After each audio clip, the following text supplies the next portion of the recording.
All right guys, so we're back again today with another really easy one. I get questions all the time about how do you grill fish the right way. And I love grilled fish, but I also know it can be a little bit tricky and daunting for people at home. So I want to show you how simple it is to grill a fillet of fish. And so we're going to use one of the best species of fish for the grill, which is wild salmon, which is what we have right here. 2 nice fillets of sockeye salmon. What makes them great for the grill is that they have naturally a little bit higher fat content, so they don't dry up on the grill. And also their texture is a little bit denser, so they don't fall apart on the grill. And those are the 2 keys that make it, tricky, I guess, to grill fish the right way. So let's get started here. 2 fillets of fish. We're gonna take and brush them with a little bit of garlic infused oil. Now you could just use plain olive oil for this, but we want a light coating of oil just on the outside of the fillets of fish here. Not too much, we don't want this to flare up on us, but we do need it to help keep it from sticking.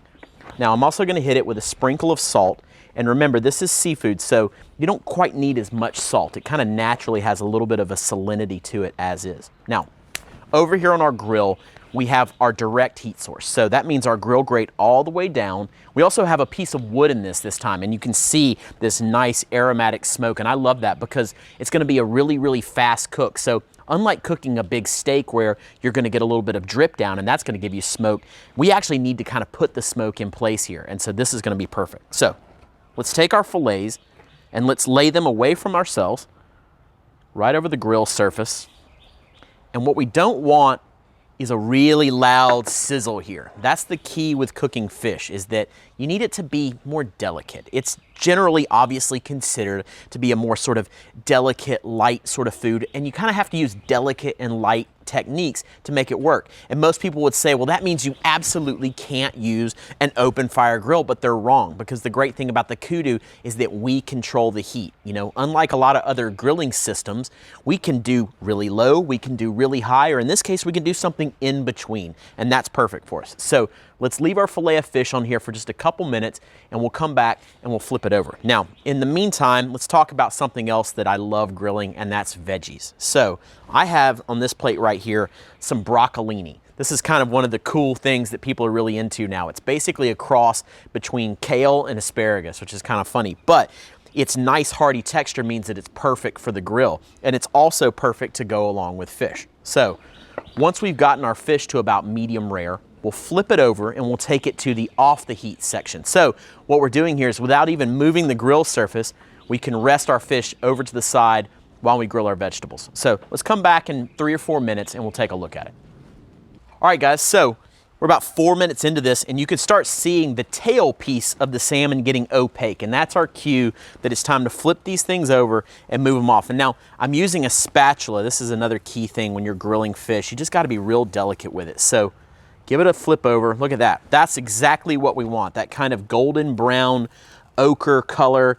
And again, we're being really delicate, and we're not gonna break our fillets up. So again, flip it over. And what I like to do after I've moved it off the heat is actually come back with a little bit more of that garlic oil, brush a little bit more over the top here, just added flavor. So while that sits and carries over to about medium rare, we're gonna grill this broccolini. So again, back over here on our direct heat, just lay it down, lay your stalks right over the heat, and they're gonna get the benefit of that smoke as well, which is just gonna make the flavor incredible. So 3 or 4 more minutes, we'll take the broccolini off, we'll take the fish off, and we'll garnish it, and we'll be completely done. All right, so we've been here about 3 minutes, and as you can see, we have a really great char on this broccolini, and that's what we're looking for here. So let's pull this off the grill, and we're just gonna take it straight over here to our plate. And it's still nice and crunchy, and that's the key here. So we're over nice high heat, we get a smokiness, we get a char to it. Char is way underrated for vegetables, by the way.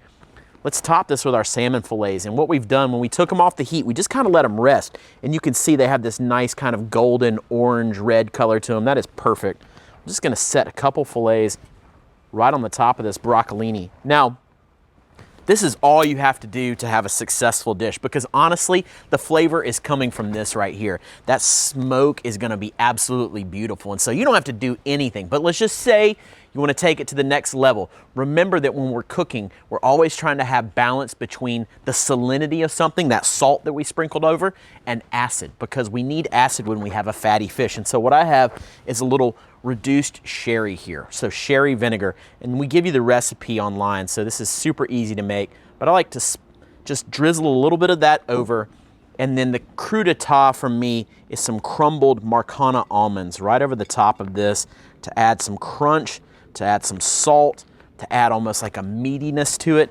And for my money, it doesn't get much better than a piece of fresh grilled salmon over some charred veggies with a little sherry and some almonds. And we've done all of that on our KUDU in under 10 minutes.